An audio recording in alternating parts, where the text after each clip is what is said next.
Nuclear bomb कौन बना सकता है ये बताइए।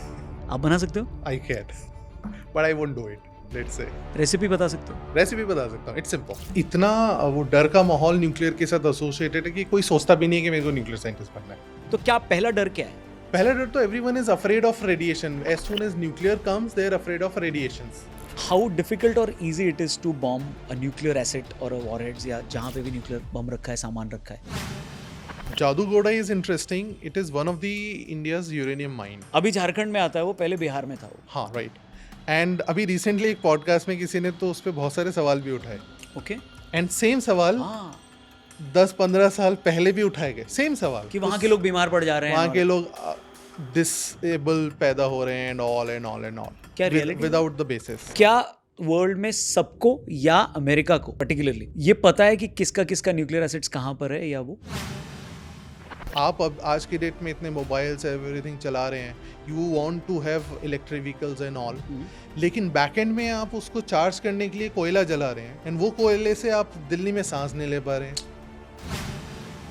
इंडिया पाकिस्तान हर साल 1 जनवरी को अपने न्यूक्लियर एसिड्स का लोकेशन एंड नंबर शेयर करता है. It's a part of an agreement कि आप हमारे इंस्टॉलेशंस को नहीं करोगे, आप हमारे इंस्टॉलेशंस को. फिर भी मैंने किया छुपा के तो।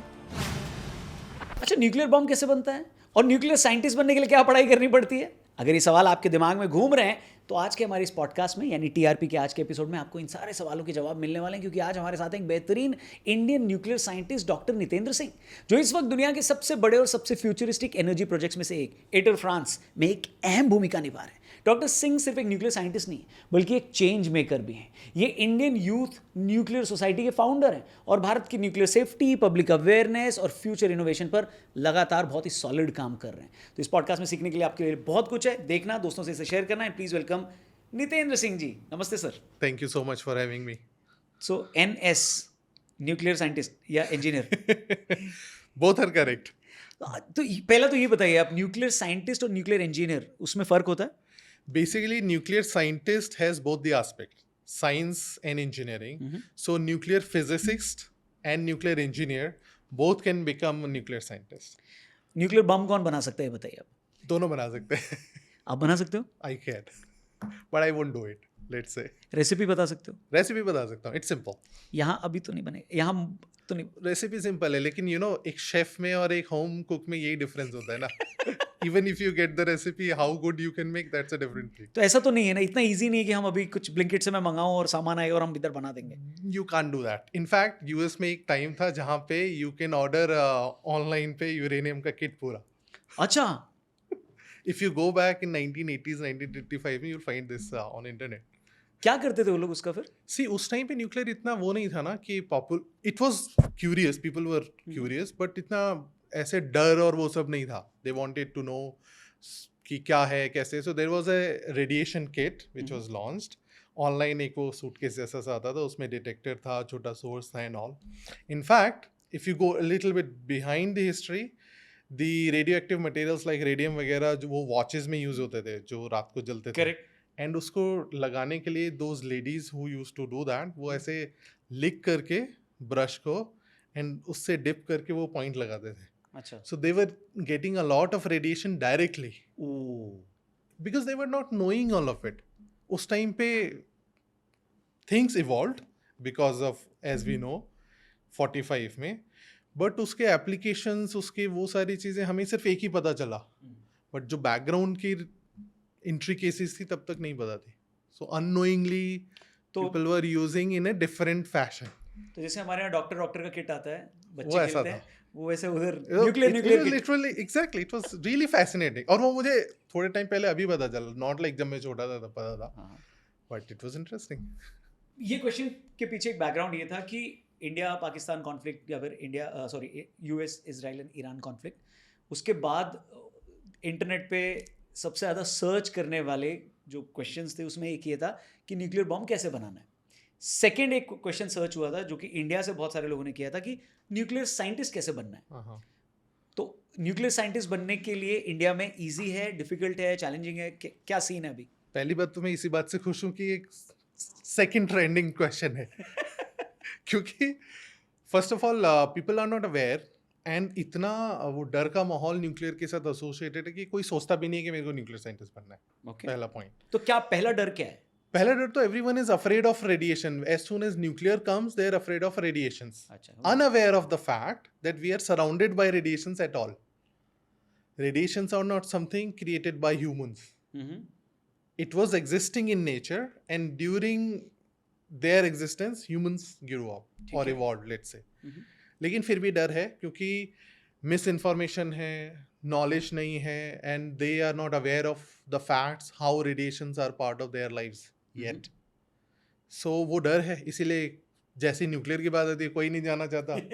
In fact you will find it funny, those people who are working in nuclear industry they themselves are a lot of afraid कि वो रेडिएशन, या लेट्स से रिएक्टर वाली कैंटीन के पास खाना खाने नहीं जाओ, अच्छा, या अपनी वाइफ प्रेग्नेंट है उसको मायके भेज दो, and all people do that again, क्योंकि वो लोग भी फुल्ली इन्फॉर्म नहीं हो रहे। There are not only nuclear engineer और साइंटिस्ट जो एक न्यूक्लियर इंस्टॉलेशन पे काम करें, सारे टाइप के लोग होते हैं, ऑल नॉर्मल लोग।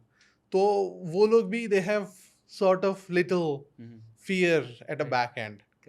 तो कोई नहीं बनना चाहता, मुझे तो नहीं लगता कौन बनना चाह रहा है। And when I receive request from students and young engineers, science, physics students, those who I'm like super fascinated.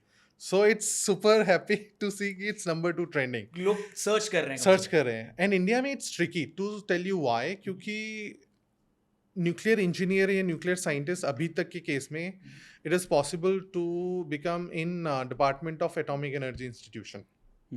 And उसमें भी एंट्री का क्या है कि either you have done your masters in science or you have done your bachelor's in engineering, then you appear for their exams and interview, and then you can become the nuclear scientist. वो बहुत सारे लोगों को neither bachelor's of engineering तक nor masters of sciences तक पता ही नहीं होता है कैसे बनना है। तो they don't care, like उनको पता ही नहीं कि इस टाइप का भी कोई करियर हो सकता है and all. एंड वो तब आएगा क्योंकि अभी तक तो बहुत सारे लोगों को ये भी नहीं पता कि इंडिया में न्यूक्लियर एनर्जी है, या इंडिया में न्यूक्लियर से एनर्जी आ भी रही है। दे डोंट इवन नो कि जो हमारी कैंसर थेरेपीज ये वो सब है, they all are nuclear applications.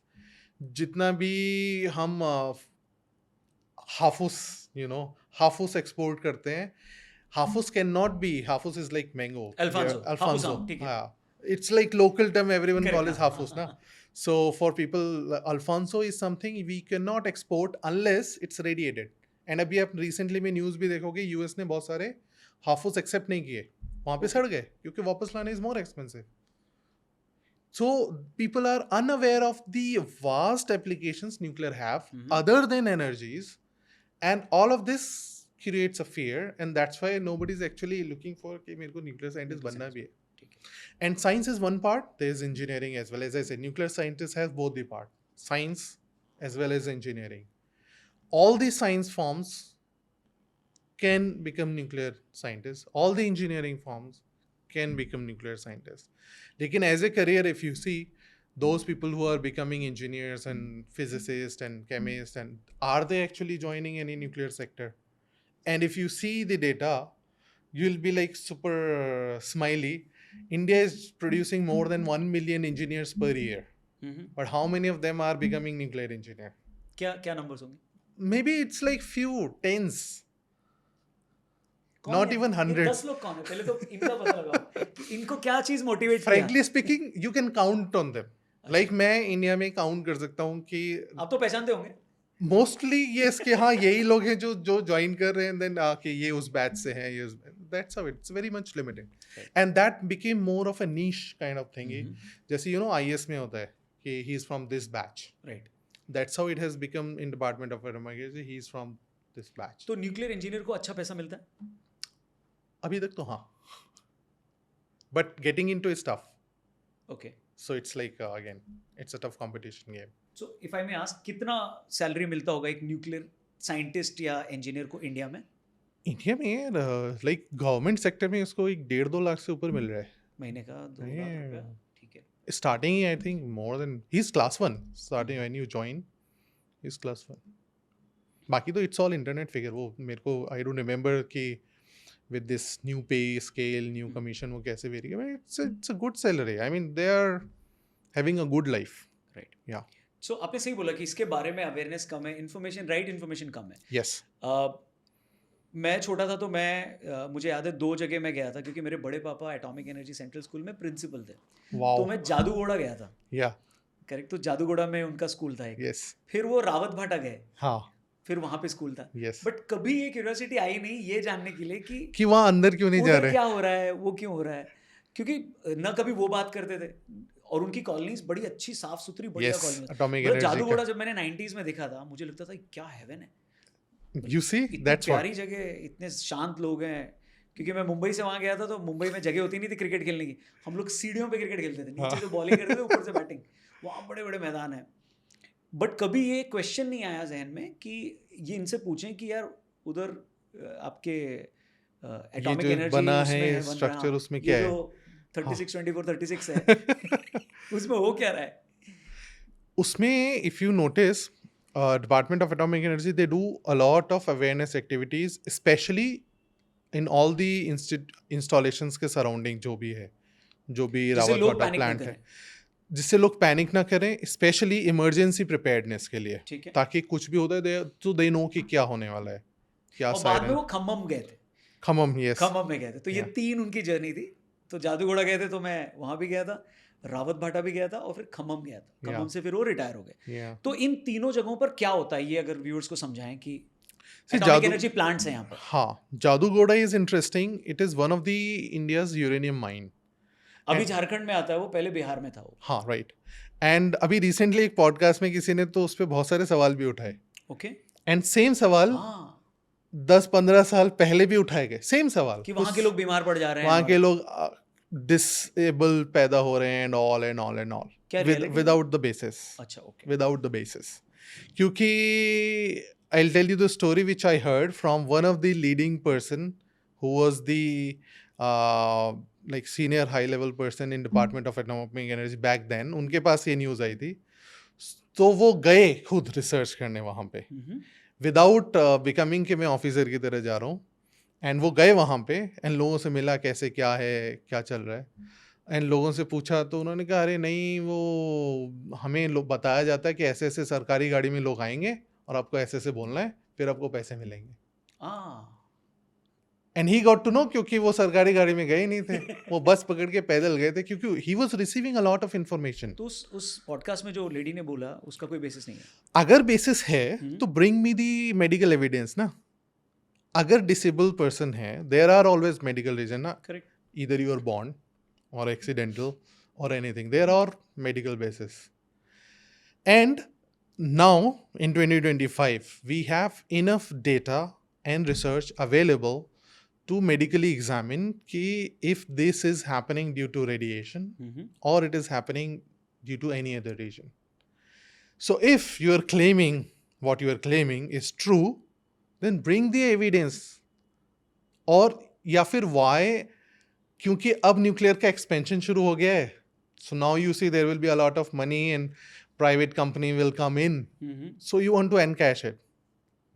Is this what you want, or you really have a basis? And most of the people who do this, they are coming from let's say non-scientific background, or the people who are working as a social workers or things like that. So if you really want to do a social work means for the benefit of society, ठीक है.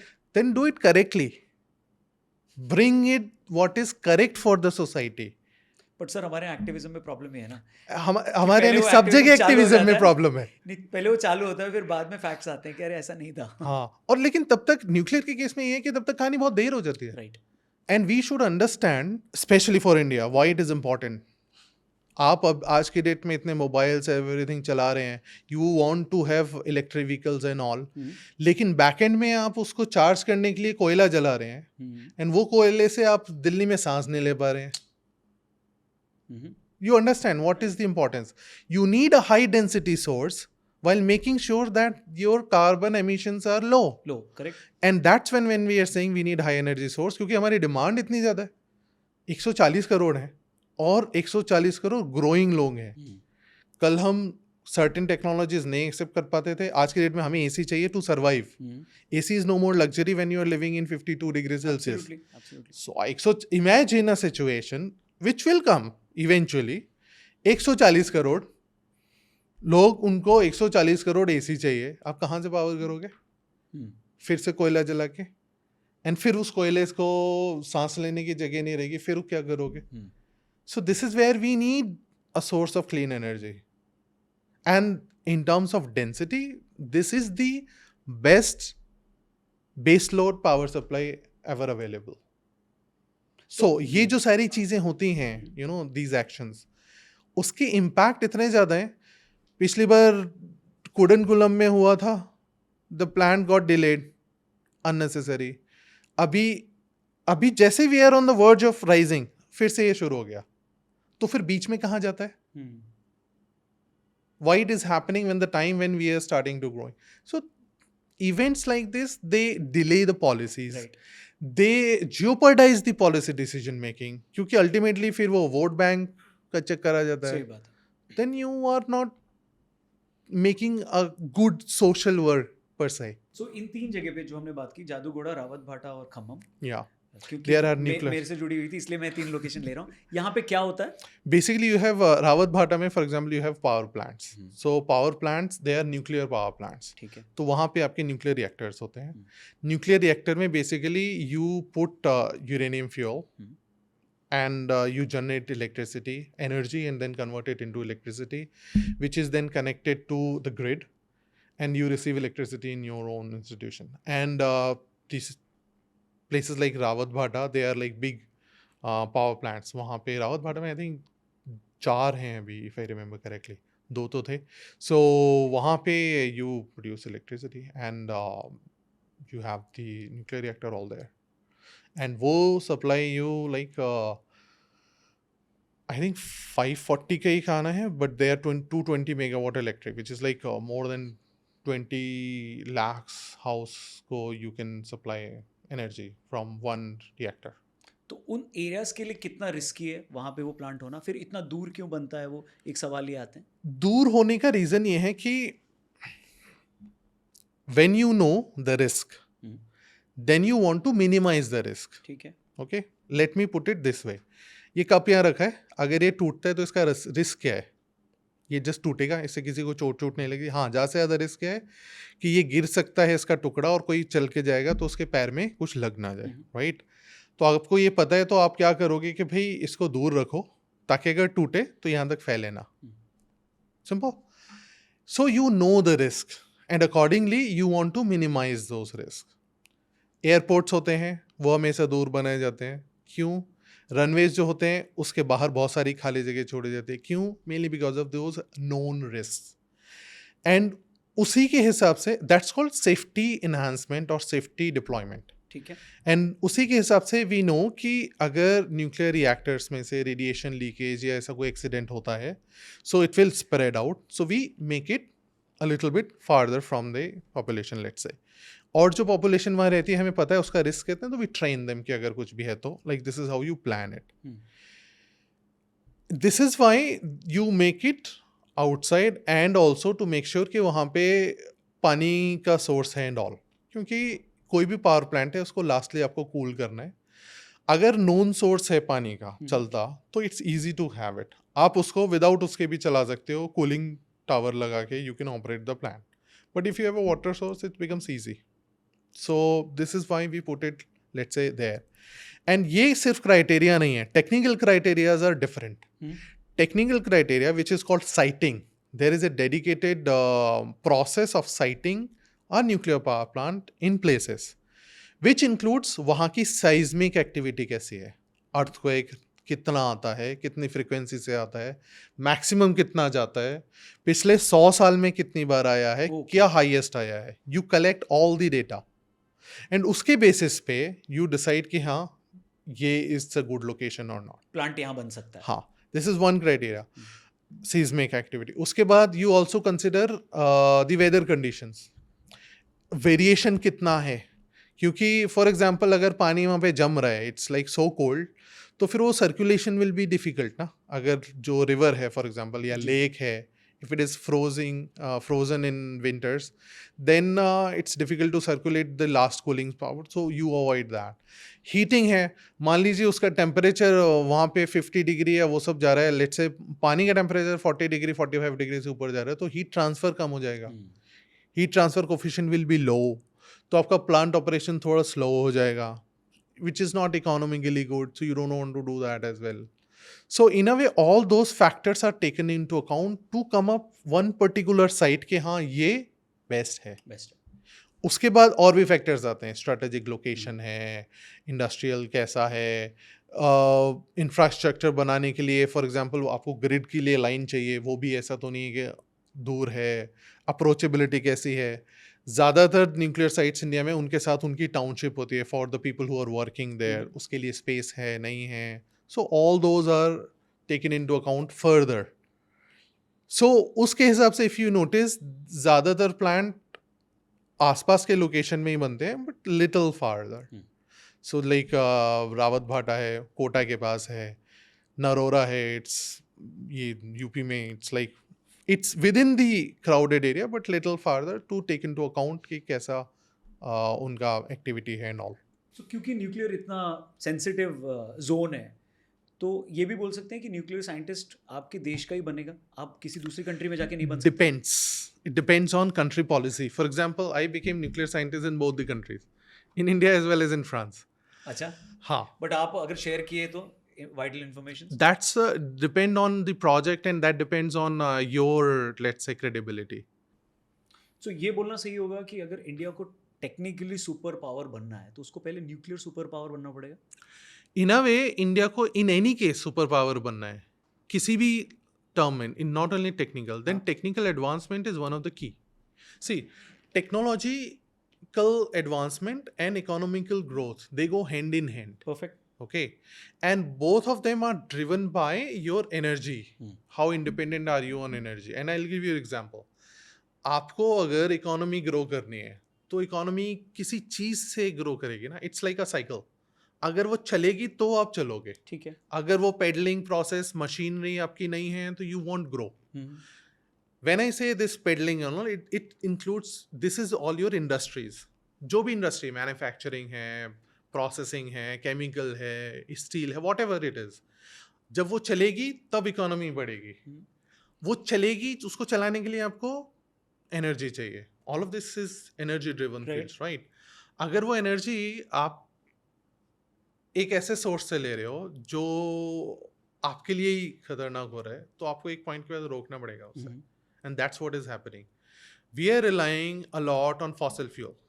ठीक है. And हमने जब climate agreement हुआ, या let's say Paris agreement का example in 2015, तो हमने कहा कि हमारी जो net zero, carbon net zero की डेट है वो 2070 लेंगे. क्यों?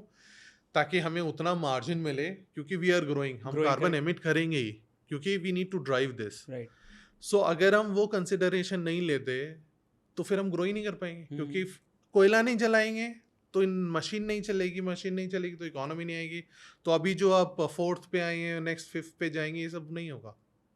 सो in a way we need to find a balance. So we found a balance with a time, कि थोड़ा टाइम ज़्यादा ले लो. ठीक है. ताकि अभी नहीं कर रहे, सब लोग 50 तक जा रहे हैं, हम 70 तक चले जाएंगे, no problem. But you can not continue to have it happen. आपको in any way you need to decarbonise your main source of energy. And that's why the leadership in nuclear energy is a must. It's not a choice anymore. And that's why if you see now the direction is changing towards nuclear, because अब बाहर के देशों ने carbon limits लगाना शुरू कर दिया है. ठीक है. That's called the carbon taxing and all coming. In coming times there will be a carbon release limit as well, कि आप इतना ही कार्बन रिलीज कर सकते हैं पर इंडस्ट्री, पर कंट्री. तो आपका जो बजट है it will keep on reducing. तो फिर अगर आपके पास लिमिट नहीं है, इस हिसाब से country like India we are releasing a lot of carbon, तो आपके पास वो बजट ही नहीं है, तो फिर आप इंडस्ट्री नहीं चला पाएंगे. सही बात है. So in a way you have to, that's why this is a must. It's not a choice. You have to have a technological leadership, जो इन अ वे है इंडिया के पास in terms of technology, but we still need to go further in with the new upcoming technologies. Recently world में जो conflict चल रहा है उसमें एक न्यूज़ ये भी आई कि एक कंट्री ने क्लेम किया कि हमने दूसरी कंट्री के न्यूक्लियर एसेट्स पे या उनका जहाँ पे भी उन्होंने सामान रखा है उसको बॉम्ब कर दिया और वो डिस्ट्रॉय हो गया, बट उस कंट्री ने डिनाई किया कि नहीं ऐसा कुछ नहीं है, वी आर वेल इक्विप्ड, हम आगे भी अभी बम बना सकते हैं और न्यूक्लियर डिपेंडेंट हो सकते हैं। तो हाउ डिफिकल्ट और easy it is to bomb a nuclear asset और अ वॉरहेड्स या जहाँ पे भी न्यूक्लियर बम रखा है, सामान रखा है, कितना डिफिकल्ट या ईजी होता है उसको डिस्ट्रॉय करना? सी पहली पहली बात तो अगर मेरे पास कोई भी ऐसी चीज़ है which is like really important to me, और मुझे ये भी पता है कि सामने वाला कोई है जिसकी उस पर नज़र है, लाइक आपके घर का गहना है, तो आप इसको ओपनली नहीं रखोगे। व्हाट यू डू, आप एक मेन दरवाज़ा होता है, फिर आपका एक बेडरूम का दरवाज़ा होता है, फिर आपका एक अलमारी होती है, फिर अलमारी के अंदर एक लॉकर होता है, 4 लॉक हैं, you need to breach them to reach that. या तो फिर इतने कॉमन जगह रखोगे कि किसी का ध्यान ना जाए। जनरली ऐसा आप नहीं करते, you know person, I think everyone, कोई भी अपना हार उठा के ऐसी जगह नहीं रखेगा ठीक है, कि कंफ्यूजन में भी चला जाए। ठीक है, that's how important people treat. समझ गया। So it's simply that. तो जब आप उसको रखते हो तो पहली बात 2-3 तरीके होते हैं। So in a way you keep it that safe कि किसी को पता ना हो। लेकिन ठीक है, military exercise they happen like that, आपको पता लग भी गए। So you make sure that they are put in a way, क्योंकि जब आपको पता है कि चोरी हो सकती है तो आप उसको उस तरीके से रखते हो कि वो ना हो। High security area. High security area, high physical let's say security के, अगर कुछ फॉर एग्जांपल अगर आप ताला तोड़ने के लिए ड्रिल मशीन लेके आए तो आई विल मेक श्योर कि वो ड्रिल इतना कितना भी स्ट्रांग लेके आए, वो टूटेगा नहीं, उस ड्रिल उस थिकनेस को ड्रिल नहीं कर सकता, and things like that. So you put it this way, तो वो फिजिकली आप उसको सेफ रखते हो। और एक तरीका होता है, ये जो इस टाइप की चीज़ें होते हैं, they are not like common market में मिलने वाला सुतली बॉम्ब टाइप्स, हाँ, कि बस आपने रखा और किसी ने वो तीली गलती से कहीं से चिंगारी आई फट गया types. They are not the type of conventional bombs. Sivakasi का बम नहीं है ये। बिल्कुल भी नहीं है। ठीक है, और Sivakasi make good bombs for the fireworks. ठीक है।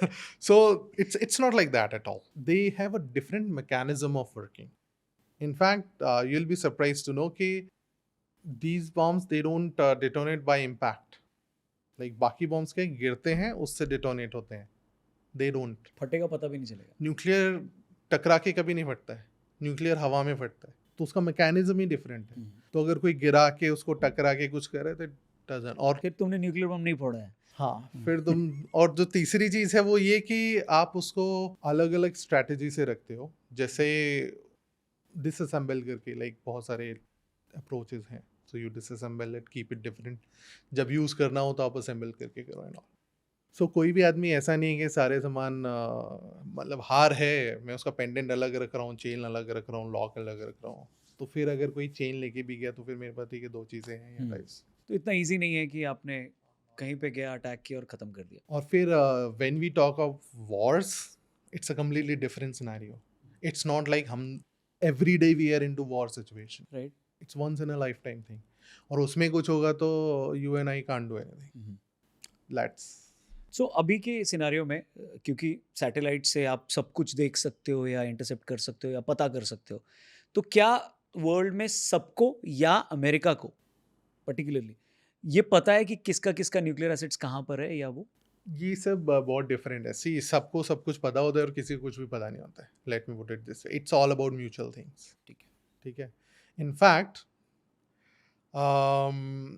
इंडिया पाकिस्तान हर साल 1 जनवरी को अपने न्यूक्लियर एसेट्स का लोकेशन एंड नंबर शेयर करता है। बट ये सिविल की बात हो रही है या ये मिलिट्री वॉरहेड्स की बात हो रही है। ओ हर साल दे एक्सचेंज, क्योंकि it's agreement, a part of some, अच्छा agreement, it's a part of an agreement कि आप हमारे इंस्टॉलेशंस को नहीं करोगे, आप हमारे इंस्टॉलेशंस को फिर भी मैंने किया छुपा के तो फिर नुकसान दोनों का है।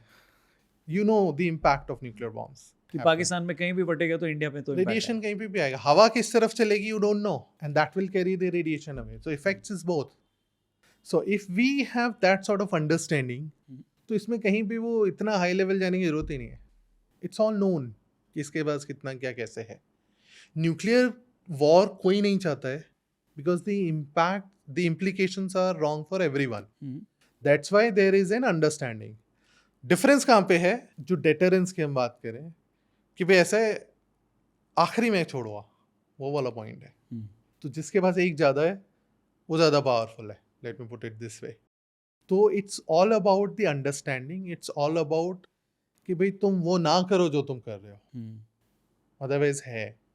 And this is why this is all like agreed agreements and to make sure that people are not suffered.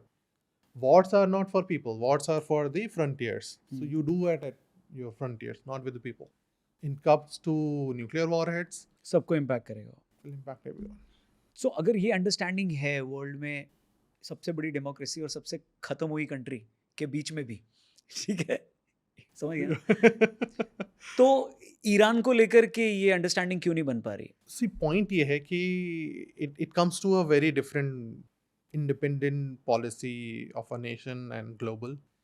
लेकिन आपके कंट्री के लिए क्या सही है क्या गलत ये आप खुद डिसाइड करोगे। बट ऐसा होता नहीं है। नहीं, लेकिन ऐसा होता है। लाइक जब India we did smiling Buddha, right, ठीक है, उसके बाद हमारे ऊपर भी सैंक्शंस आए, but then we did 98 the Pokhran 2 test and we did it for the deterrence to show कि हाँ हमने मिलिट्री डिटरेंस के लिए ही किया है, to show, because why?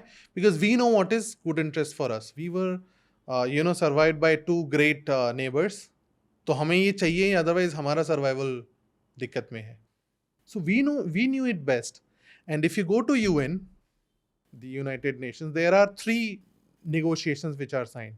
One is NPT, one is non-NPT countries, and then India-Pakistan policy, which is completely different. So if you do things depending on what is good for you and you share your logic, then people will accept it. India shared a logic कि why we did it, because it's necessary for us, but we will not use it first. So we have a non-first use policy in our decree.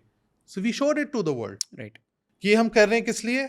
अपने defence के लिए, इसलिए हमें ये ज़रूरी है, but we will not use it just to start a war, for example. So world accepted it, तो उन्होंने फिर वो, this is different ना, आधे नेशन NPT कंट्रीज हैं, आधे नेशन नॉन NPT कंट्रीज हैं, और 2 देश हैं वो इंडिया पाकिस्तान पॉलिसी कर रहे हैं, उनका उन दोनों से कोई लेना देना नहीं है। So it depends. If your logic is correct, people will understand.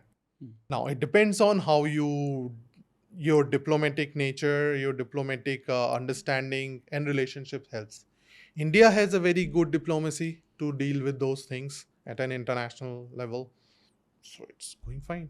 And how easy और डिफिकल्ट इट इज़ टू कि वो किसी गलत आदमी के हाथ में पड़ जाएगा तो वर्ल्ड का बहुत बड़ा नुकसान हो जाएगा, वो उसको फोड़ देगा एंड ऑल। See, किसी गलत आदमी के हाथ में पड़ जाएगा तो नुकसान तो ऑब्वियसली गलत है, हाँ, लेकिन उन गलत आदमियों के हाथ में already latest missiles and all है, तो नुकसान तो वैसे भी है। See, how difficult it is, it comes from the fact कि ये चीज़ें ऐसे मार्केट में नहीं बिक रही। वो तो यूरेनियम वाला एग्जांपल आई गई, इट्स लॉन्ग बैक, और वो ऐसा नहीं है कि उससे वॉरहेड बनेगा। If you want to make warhead you need to understand कि डिफरेंस कहाँ से आ रहा है। नेचुरली जो यूरेनियम आपको मिल रहा है, it's 99.3% is uranium 238, okay, which is not a fuel. ठीक है, Uranium 235, which is a fuel, it is 0.7%. Okay, और आपको अगर वॉरहेड बनाना है, you need let's say 80-90% of U235. तो उसको उसके ऊपर और काम करना पड़ेगा ना। कहाँ से लाओगे? So it's not that easy कि कहीं से भी कुछ भी मिल गया वो लेके जाएंगे और वो बना लेंगे types. That's how it is. हाँ, डिफिकल्टी उस पॉइंट पे आती है कि उस टाइप का अगर रेडियो एक्टिव मटेरियल है तो इट्स रेडिएशंस को वो इस तरीके से यूज किया जा सकता है विच कैन बी हार्मफुल। एक मूवी आई थी, आपने सनी देओल की मूवी देखी थी हीरो? नहीं। उसमें क्या था ना, उनके पास एक ऐसा न्यूक्लियर का इतना बड़ा बॉम्ब था, तो ऐसे ग्रीन कलर की लाइट जलती थी उसमें, और वो लेके जाते थे और उसको सेव कर रहे हैं, तो वो ट्रैवल कर रहा है, उसको सेव कर रहे हैं, फिर वो फट जाता है, फिर उसके ऊपर ग्लेशियर आ जाता है, तो ग्लेशियर की वजह से वो बच जाता है। सो ये सब दिखाया, तो क्लोज टू रियलिटी, मतलब कितना एक रियलिटी क्लोज है कि वो ग्लेशियर की वजह से बच गए, क्योंकि आई कैन इमेजिन कि वो वाटर विल मेल्ट हो जाएगा, उसको ठंडा कर देगा एंड कंटिन्यू, ग्लेशियर है तो ओके, बट ये सब हवाबाजी है। so एक न्यूक्लियर इंजीनियर या न्यूक्लियर साइंटिस्ट होने के नाते व्हेन यू सी थिंग्स कि ये ऐसा हो रहा है, तो आप उनको बोलते नहीं कि सर ऐसा मत करो, ये बच्चों का नहीं, ये होता है। In fact I will give you one more example, वो बहुत इंटरनेशनल लेवल पे हुआ। चर्नोबिल करके सीरीज आई, करेक्ट, आई HBO पे, right, everyone was big fan, oh my God, इसमें तो पूरा सच्चाई दिखाया है and all. It's completely fiction. Okay. उसमें से आधी चीज़ें सही उठाई और आधी चीज़ें मॉडिफाई कर दी, और वो ऐसे ही पोर्ट्रे हुआ जैसा लोगों के अंदर डर है। सो फॉर एग्जाम्पल, अगर मैं आपको बोल रहा हूँ भांगड़ जाओ, हॉन्टेड प्लेस है, चाहे कुछ वहाँ हो ना हो, रात को 6 बजते आपके अंदर डर बाय डिफॉल्ट आएगा, आप टॉयलेट नहीं जाएंगे रात को, या हो जाएगी। या हो जाएगी। Okay, this is how you put it. So people were afraid of Chernobyl. उन्होंने वहां से थोड़ी थोड़ी वीडियोस क्लिप्स उठाई, उसके अकॉर्डिंग माहौल बनाया, and then showed it what people wanted to. डर को यूज किया प्रॉपर। एग्जैक्टली। तो एवरीवन लाइज यही हुआ था चेर्नोबिल में, देखो टीवी पे भी दिखा रहे हैं, टीवी पे रियलिटी भी दिखा रहे हैं, डॉक्यूमेंट्री भी दिखा रहे हैं, वो रिपोर्ट्स भी दिखा रहे हैं, वो कोई नहीं देखा क्योंकि वो उतना फैंटेसाइज नहीं है। सो that's what happens quite a lot with all those technology. और एक मूवी आई थी which is called the China syndrome, famous movie, and उसमें और चेर्नोबिल इट्स लाइक रियलिटी हो गया चेर्नोबिल में, क्योंकि उसमें भी अल्टीमेटली न्यूक्लियर मेल्टडाउन होता है, वो नीचे जाता है एंड ऑल। डिफरेंस कहाँ पे आया? Chernobyl was a different kind of reactor. The application was military. They were doing a different test by switching off the safety systems, and all of this was happening. While China syndrome में दिखाया है कि normal operating reactor जो रावत भाटा में है आपके, उस टाइप का नॉर्मल ऑपरेटिंग रिएक्टर जो एनर्जी प्रोड्यूस कर रहा है, इलेक्ट्रिसिटी प्रोड्यूस कर रहा है, उसमें ऐसा हो गया। हो सकता है, लेकिन वो जिस तरीके से दिखाया उस तरीके से नहीं होता है। So it became great movie. In fact, it became a technical terms for the research papers to highlight कि how what sort of accident you are referring when you write a research paper, कि मैंने ये technology develop की है to address the China syndrome. So it's happening a lot. लेकिन in a way it's bad, क्योंकि आप अगर सच दिखाएं तो ज़्यादा बेटर है, और अगर आप उसको फैंटेसी करके दिखा रहे हैं तो हाईलाइट दोज पॉइंट्स के देखो ये चीज़ें हमने अज्यूम की हैं, ये सब गलत है, इन द एंड ऐसा होता नहीं है, और समथिंग लाइक दिस। लोग जो impact, same thing, social work फिर एंटी सोशल हो गया, you know, it's no more helping, it's no more an entertainment, right? So that's what is something. Pakistan का न्यूक्लियर पावर बनने के पीछे क्या स्टोरी थी? क्योंकि ईरान नहीं बन पाया। ईरान को लोग कंट्री नहीं बोलते, ईरान को एक लोग सिविलाइजेशन बोलते हैं, one of the oldest civilisations में वो भी आता है, बट वो अभी स्ट्रगल कर रहा है और पाकिस्तान बन गया। It's all about who are your friends and how helpful they are. It's all coming from there. So it was technically not for Pakistan, for the region it was. It was mainly for reason. It is always for the reason. क्योंकि we all know the histories.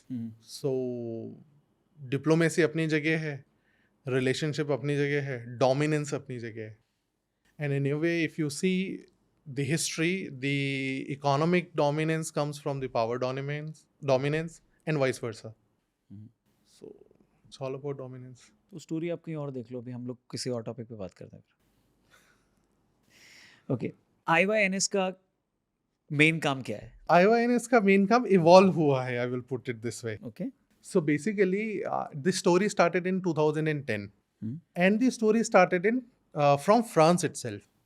When I saw कि 2010 में वहाँ पे I was in masters, okay, so people like us were given a responsibility to actually launch your own nuclear organization to invite decision makers, and they were inviting CEOs of nuclear companies, chairmen of regulators, and they were bluntly asking questions to them कि क्या है, कैसे है, how we can become part, how we should take it further, what are this and that.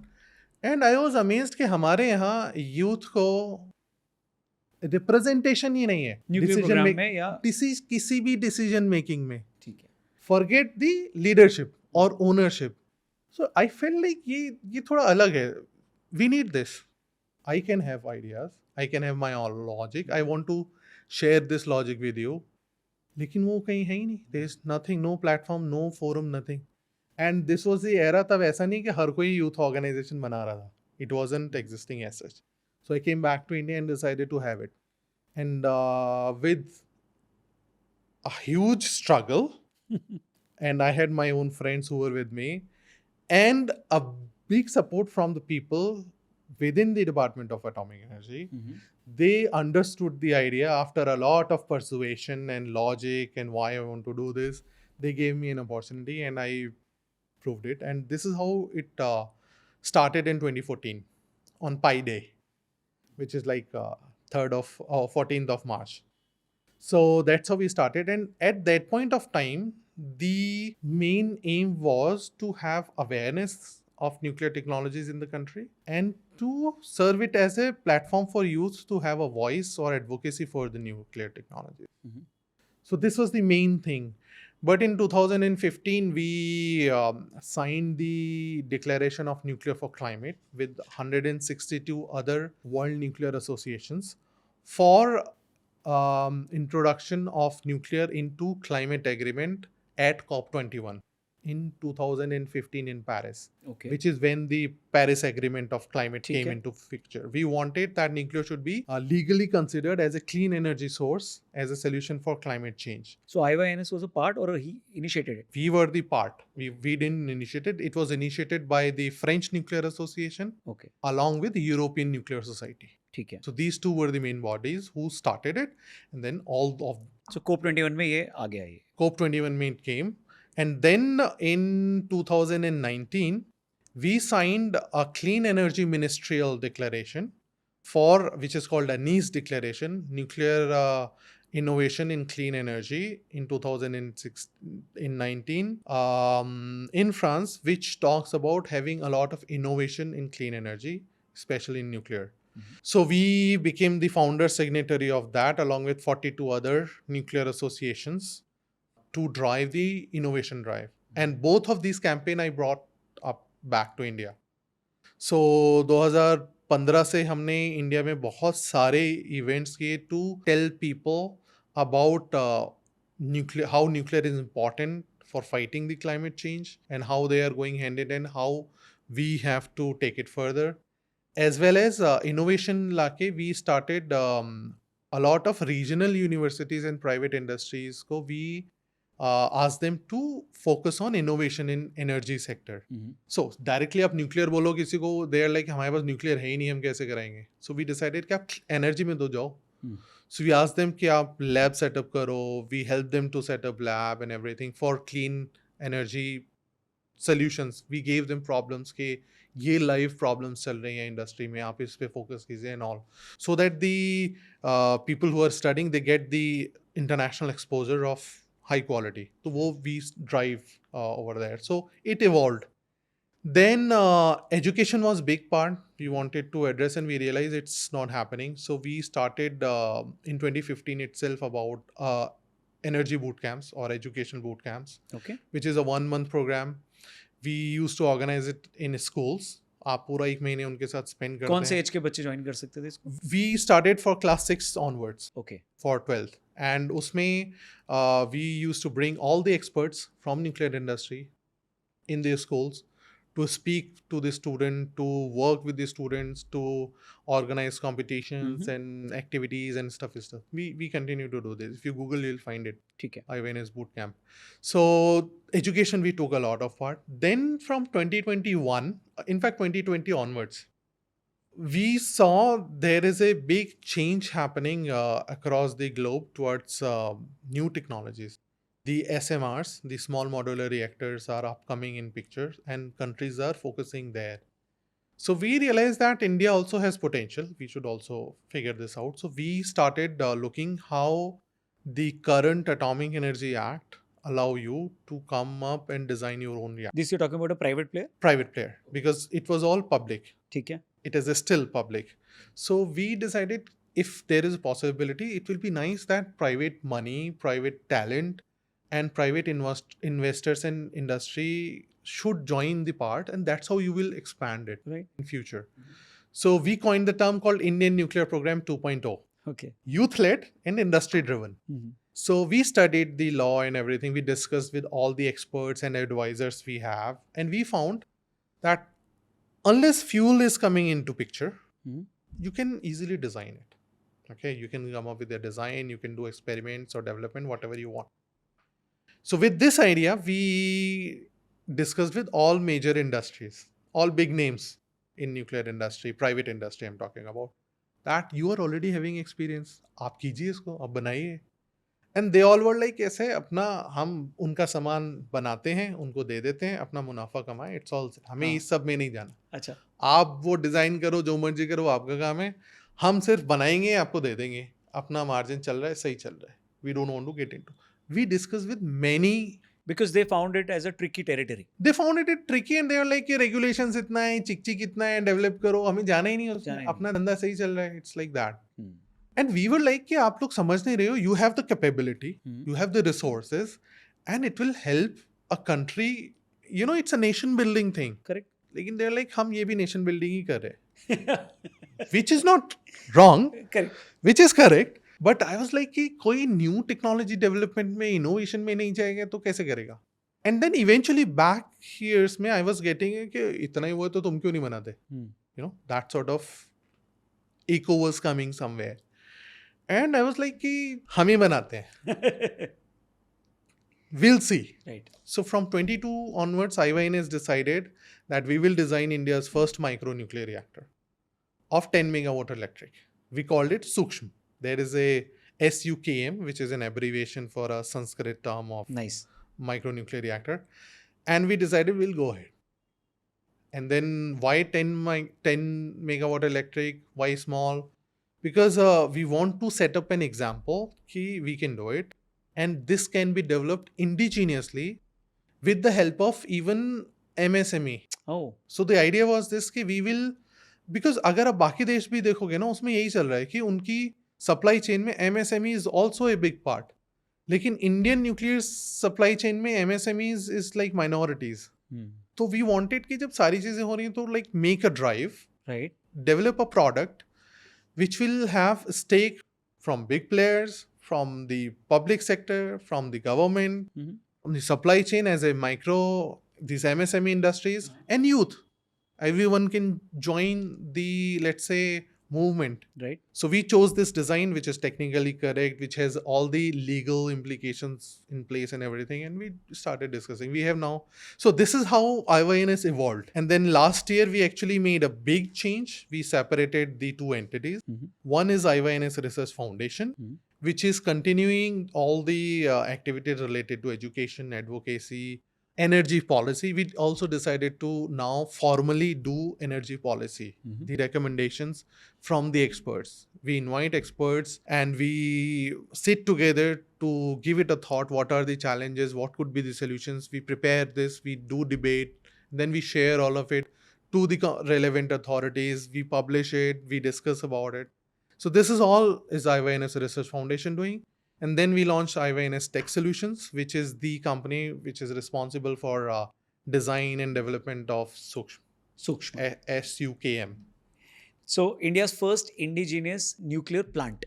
We can say plant बोल सकते हैं. Micro reactors. Micro reactors. Micro, because there is a तो ये अभी technical कहाँ पहुँचा है? demarcation. ये अभी कहाँ पहुँचा है? We are in conceptual design phase.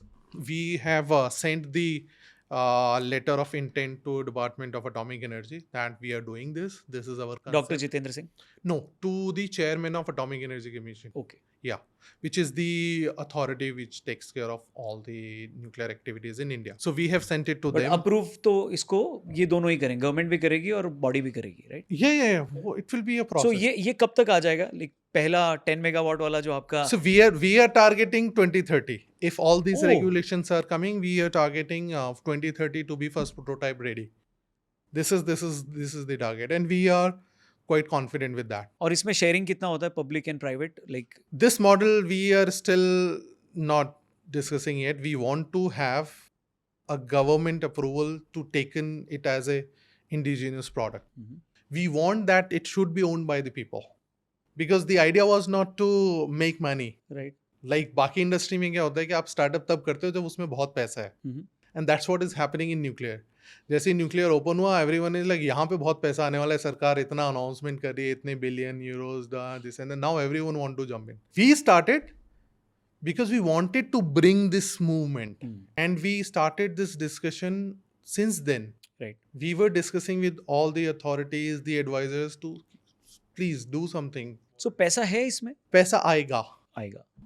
तो अगर जो आप कर रहे हो वो अगर प्राइवेट प्लेयर्स को करना है अभी, सो वो आपको ज्वाइन कर सकते हैं, they can come, Of course, always most like the welcome. Institutions can join you, and then Yes, जो 2030 में आप अपना बना रहे हो वो शायद इन लोगों के लिए भी बन जाए. this is the idea. We don't want to कि मैं ही बना के मैं ही रखूं. The idea is we will develop. We have the knowledge. We have the knowledge base. We have the experts who can do it.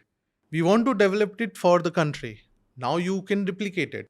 The idea is 10 megawatt microelectric is like you can put it everywhere you want. So इसमें कितना पैसा लगता है this particular project? Frankly speaking, we have to spend like 500 crores to get first prototype ready. Yeah, it's quite an investment. But once it is ready, then the unit is available to you like 200 crore में आप लगाओ. It will be like 17 crore per megawatt, which is conventional investment for any nuclear power supply, which gives you the cheapest electricity okay, for long term. Sorry मैं अभी invest नहीं कर पाऊंगा, थोड़ा महंगा है. I wish. बट कितना कितना But this is aspirational like sound कर रहा है और कितना अच्छा साउंड कर रहा है, like you know, for But if you take into account, this is not a big money I'm talking about. Absolutely. If you compare with any other project, it's like a small amount of money we're talking about. But that will give you a lead as a technological leadership, which will give you a lead as a inspiring people altogether कि हाँ इस type की चीजें की जा की जा सकती हैं. सकती है, करेक्ट. ये same चीज when space did it, everyone now you see there are many students and young people coming designing their satellites and on. People are more motivated to join right. the space program. So that's how you get the technological leadership from all forces within. And space and nuclear, ये दो ऐसा territory Key है technologies. जिसकी achievements को भी उतना ज़्यादा celebrate नहीं करते, and that's why lack of motivation है, because you don't celebrate the achievements of people from both the categories of the segment जो कर रहे हो. So that is also one of the reasons कि लोग नहीं जाते हैं इसमें. एक और भी reason ये कि they like somehow these institutions are not that open that they invite people to come and visit. I was fortunate enough to visit so many nuclear installations, power plants, तो आज reactors. इजी है अगर visit करना चाहें हम लोग? Yes, it is open. You write to the NPCIL, the Nuclear Power Corporation. अब right बोल दिया ना आपने, ये No, right. I mean, it's open. Like they let you so invite. if someone wants to go and visit the place की क्या Yes, है? there is you can write to them and they'll let you go in. There is a process. Every now and then students go and visit, and I encourage people to go and visit. It's open, especially for Indian nationals. It's open. ये तो एक बहुत अच्छी चीज है कि आप at least जाके देख तो सकते हैं कि क्या हो रहा है. You can go, you can talk to these people कि कहाँ क्या चल रहा है. Like you have been to Rawalbhata, ना? You know, Correct. it's not that tough. सो अगर इंडिया को न्यूक्लियर एनर्जी में बड़ा करना है, वर्ल्ड लेवल पे एक अच्छा मार्क छोड़ना है, तो are we prepared to do that? Do we have enough nuclear professionals, engineers, scientists? This is a challenge. So in terms of knowledge, we have. But in terms of expansion, for example, now we are operating at, let's say, 8 gigawatt, for example. Okay. We have a target of 100 gigawatt for 2047. Current under construction plants, ko agar hum dekhen, so we are achieving, let's say, 32 gigawatt in, let's say, timeline of 10 years. Okay. So this is ambitious, but it's not impossible. But there are challenges which we need to actually address. And one is what you have rightly mentioned, the technical resources. See, the current infrastructure what we have in place, it trains people for the existing applications or plan we have, which is 8 gigawatts, let's say 33 gigawatts. Now we are going ahead 100. At least 3 times more you need it. We don't have that current capacity. First, दूसरी चीज, there is a difference in working in a normal environment and a nuclear industry. Why? You need to understand. Mechanical engineer है, same mechanical engineer है, अगर वो normal condition में काम कर रहा है, उसके लिए अगर आपको ये स्ट्रक्चर बनाना है एंड यू सीट कि इस पे बहुत स्ट्रांग लोड आने वाला है, तो what he will do, he will make a solid of this rods. In same application अगर आप सॉलिड रॉड को न्यूक्लियर इंडस्ट्री में लेके जाओगे, where there is a high radiation environment, this will act as like a bullet for you. The radiation will penetrate through the solid sphere because there is no shielding in it. So it has to be designed hollow. It is a big difference in understanding of his own knowledge, which is conflicting his own insights. So that's what there is a dedicated training required from all the professionals who are working in conventional industry To when nuclear. to nuclear. So this transition requires a specific training. For that, you need to have a training infrastructure available, which is not available, at least for the public domain. We don't have anything, any research reactor or something where you can train your private companies to go there. Right. Public, we have, but then it's not that easy. Secondly, to motivate more people to join, as I said in the beginning, no, we have this people looking for nuclear engineer, nuclear scientists to become. I mean, if they want to, and if I have to see how does nuclear look like, तो फिर मैं कहाँ जाऊँगा देखने? And I'm claiming that again, how many people who are even working in the nuclear industry currently have seen the blue operating reactor? When reactor operates, there is a blue light called Cherenkov radiations. How many of them have seen it? If you find the answer, you will be surprised. Not many. So if we really want to motivate people, we need them to see, watch, and then we have to plan a structure way forward. The courses to be introduced in schools, that's where the foundation builds, that's where the interest builds. So अभी के current education policy में आप कहीं देख रहे हो? अभी तो कहीं पे भी नहीं है, कोई भी नहीं है, एज को, कोई भी क्लास को न्यूक्लियर के बारे में आई थिंक सिर्फ एक कुछ पढ़ाते हैं? एक टर्म आती है, एक या दो टर्म या एक दो paragraph which is there in class 12th. Binding energy वगैरह बेसिक कंसेप्ट्स हैं, but nuclear reactor, nuclear technology, fusion reactor, fusion technology, I think एक पैराग्राफ या दो, और इससे ज्यादा तो कुछ डिटेल में नहीं है. कौन सी कंट्री इस पे बहुत ज्यादा बुलिश है और पढ़ाती है अपने स्टूडेंट्स को, बच्चों को? बहुत सारे कंट्रीज हैं. यूरोप में इट्स ऑल देयर, यूएस में इट्स ऑल देयर, चाइना में इट्स ऑल देयर, तो हम साउथ कोरिया में बाकी it's कॉपी all करते थे, there. ये कॉपी क्यों नहीं करते? हम अच्छी चीजें कभी कॉपी नहीं करते ना. हम कॉपी करने में फेल हुए. कितनी अच्छी बात है, अच्छी चीज कॉपी नहीं करते हम लोग. हम अच्छी चीज कभी नहीं कॉपी नहीं करते. यू सी, आप अब्रॉड जाते हैं, आप कूड़ा नहीं फेंकते हैं. यहाँ पे आते हैं बिंदास गाड़ी से फेंकते हैं. सेम चीज है. That's something we need to improve. So we need to put a but proper. क्योंकि इंडियन जो जनता है, पब्लिक है, भारतीय लोग हैं, मेरे को लगता है वो बहुत क्यूरियस हैं, इसलिए मैंने आपको बोला कि गूगल पे वो सर्च तो कर रहे हैं, हाँ. बट आगे नेक्स्ट लेवल पे उनको कोई मटेरियल नहीं मिलेगा That's तो वो what- क्या करेंगे? That's what. क्योंकि अभी जो एक पूरा ये जो एंटरप्रेन्योरियल जो एक Yes. वेव आया कंट्री में, वो इसी वजह से आया क्योंकि उसको, लोगों को उसमें थोड़ा Curiosity. थ्रिल मिला, क्यूरियोसिटी मिला और करा उन लोगों ने. तो आज एक मिनिस्टर अगर ये बोलते हैं कि आप लोग सिर्फ ऐप बनाते हो या डिलीवरी ऐप बना रहे हो, सो एक तरीके से उसमें पॉजिटिव ये है कि चलो कुछ बना रहे हैं.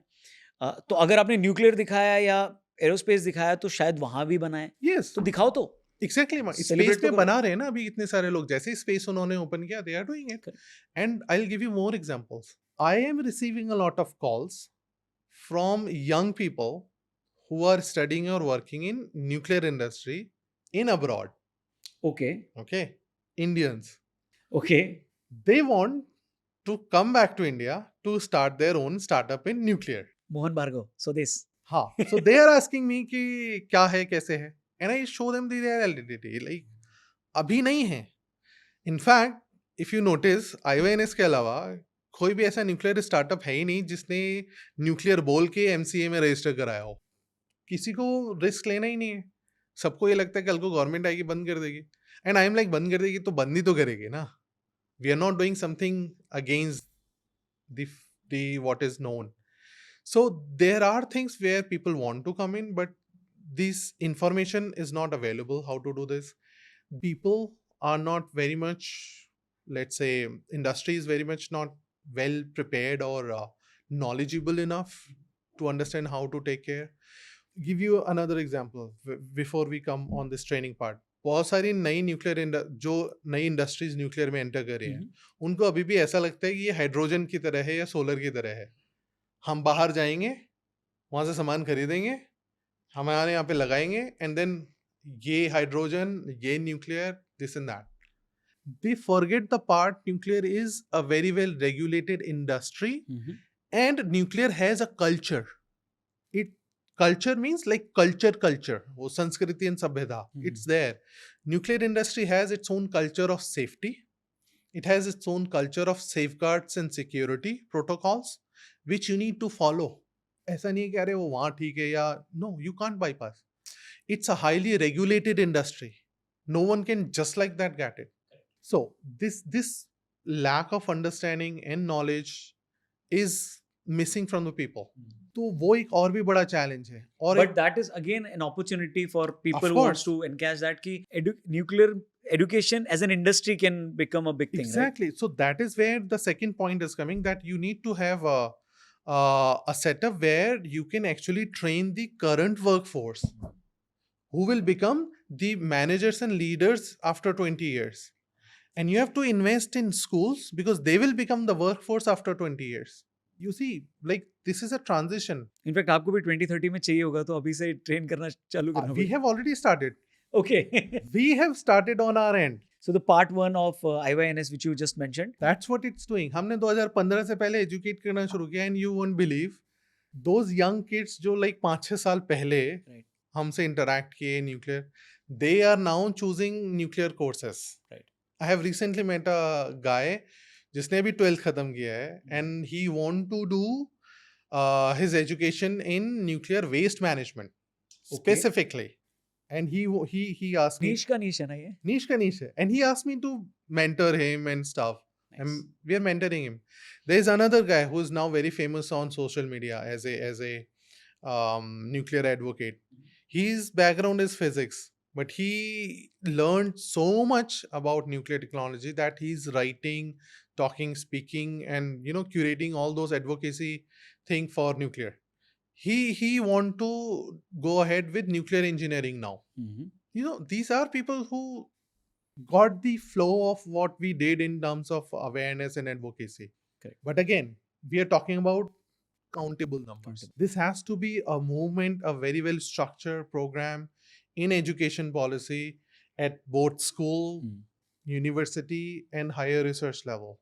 In fact, there's one more example which I recently got to know. There are people who are working in highly niche fusion technologies area. Nobody was aware of them.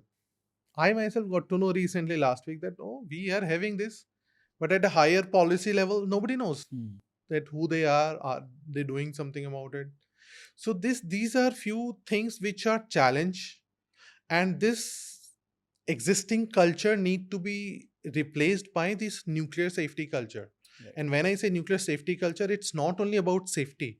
It's about the culture of communication. It's about culture of interdependencies and about taking responsibilities and care, which is like missing in most of the senses. So youngsters के लिए आप क्या suggest करते हो अगर nuclear energy के बारे में पढ़ना है या इसको पढ़ना है इस सब्जेक्ट को, तो कौन सी कंट्री बेस्ट है पढ़ने के लिए? See, पढ़ने के लिए तो मैं तो फ्रांस बोलूँगा because I studied there. But there is a logic. I studied nuclear engineering India mein. I was fortunate enough that I got trained at Bhabha Atomic Research Center. I was trained by Institute of Plasma Research and ITER India for fusion reactor technologies and all. Then I went outside. I went to France. I did my nuclear engineering there as well. There I realized that the approach of safety is very amazing in there. Not only for the, let's say, scientific or nuclear technologies, even in life, the approach of, let's say, state-oriented approach, that you know everything, get receiving information, keep it with you, but when the state come, don't go ahead with prejudged decisions. Evaluate the situation right there based on all the information you have, then take a best decision. This is not only for life, this is also for any process, what do you say? And that's why I like the approach. And then I came back to India, did my PhD, and we did something completely different. So, I mean, it all depends on you, how you want to do it. Where you want to do it will not matter much, but your goal should be the excellence, whatever you are doing.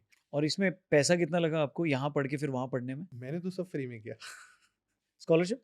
All scholarships. Wow. You have all scholarship available. You have to apply timely and all. Wow. And when I say excellence, excellent doesn't mean marks. Because I was the topper from the bottom of my class. Okay. So you have to figure out your own ways to do things. Nuclear arm race के बारे में अगर बात करें तो उसमें India कहाँ पर है और which country is leading? Of course America तो है. See, वो सब पॉलिटिकल कहानी है. All major countries are leading. ऐसा कुछ नहीं है.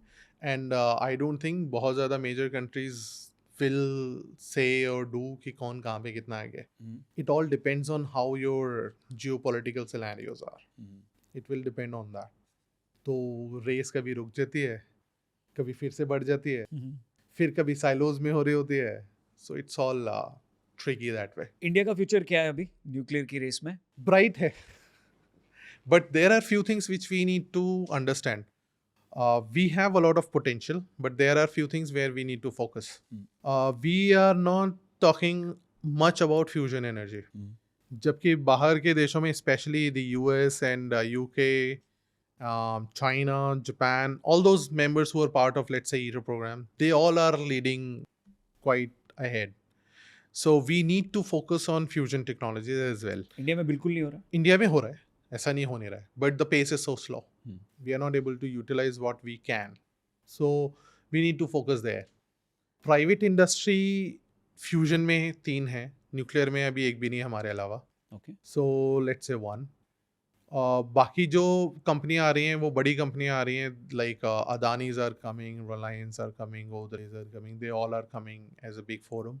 But new development, if you see new innovation, they are doing these 3 fusion companies and we are doing our own. They are the only 4 innovative, 3 fusion and 1 nuclear project in the country.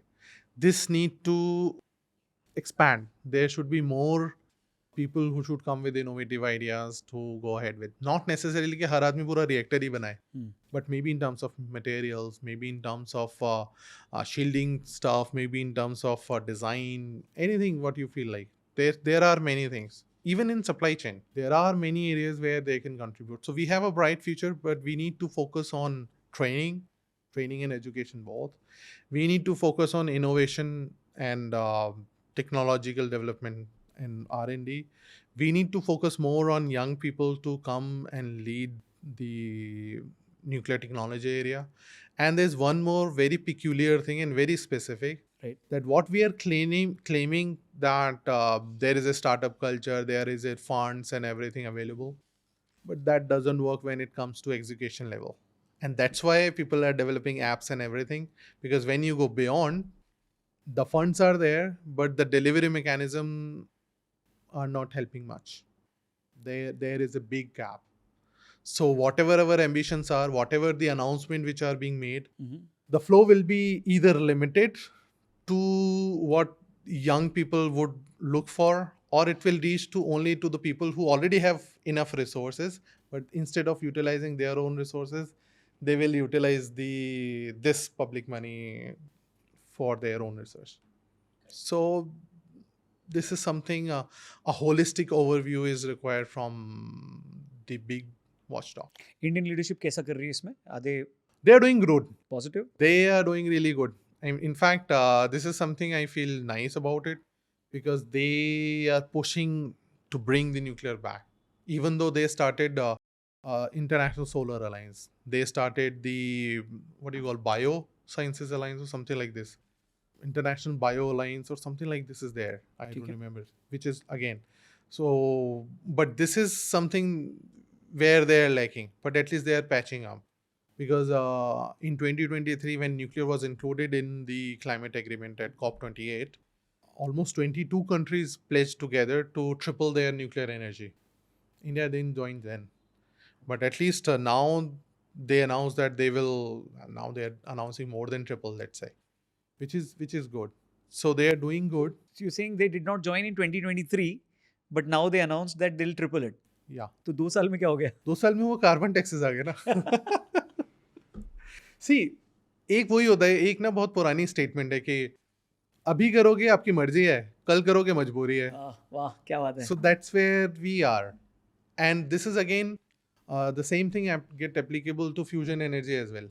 अभी मर्जी है, लेकिन कल को अगर किसी ने बना लिया, फिर आपको रेस में जोड़ना पड़ेगा, अदरवाइज फिर आपको उनसे खरीदना पड़ेगा. बट दोनों केसेस में फिर आप प्रेशर में आते हैं. और आई थिंक ये सेम डायलॉग हम लोग को 10th के एग्जाम्स के टाइम, 12th के एग्जाम्स के टाइम हमारे माँ बाप ने बहुत हम पे डायलॉग डाला है कि अभी उठेगा तो तेरी मर्जी है, बाद में सुबह नौकरी के लिए उठना पड़ेगा तो तेरी मजबूरी होगी. So it's the same scenario. So on that note thank you very much. बहुत ही इंसाइट्स मिले और आई थिंक अभी बहुत सारे क्वेश्चंस आएंगे इस पॉडकास्ट के बाद. We are France happy. से जब आप वापस आते हैं तब तक हम एक और पॉडकास्ट प्लान करके रखेंगे. और इसमें आई थिंक ये इस पॉडकास्ट के पीछे जो सबसे मेन मकसद है वो ये है कि वो क्यूरियोसिटी बिल्ड करना, सो दैट जो बातचीत शुरू हुई थी कि गूगल पे सबसे ज़्यादा लोगों ने सर्च किया कि न्यूक्लियर बॉम्ब कैसे बनता है, न्यूक्लियर साइंटिस्ट कैसे बनते हैं, तो उसका एक ट्रेलर आपको इसमें मिला है. पूरी पिक्चर अभी बाकी है, उसके लिए you are always there, so thank you very much. Thank you, Ronak, for having me. And इतने शॉर्ट नोटिस पे हम लोग मिले और आपके एक शॉर्ट ट्रिप पे हम लोग ये पॉडकास्ट कर पाए, so thank you once again. It's a pleasure. Please इसे यंगस्टर्स से अपने पॉडकास्ट को ज़रूर शेयर करना ये वाला, क्योंकि बहुत सारी क्वेश्चंस ऐसे होंगे जिसके आंसर उनको मिलेंगे और शायद इन आंसर से और क्वेश्चंस निकलेंगे जिसका आंसर हम लोग नेक्स्ट पॉडकास्ट में देने की कोशिश करेंगे. Thank you for watching. Channel subscribe करना. जय हिंद.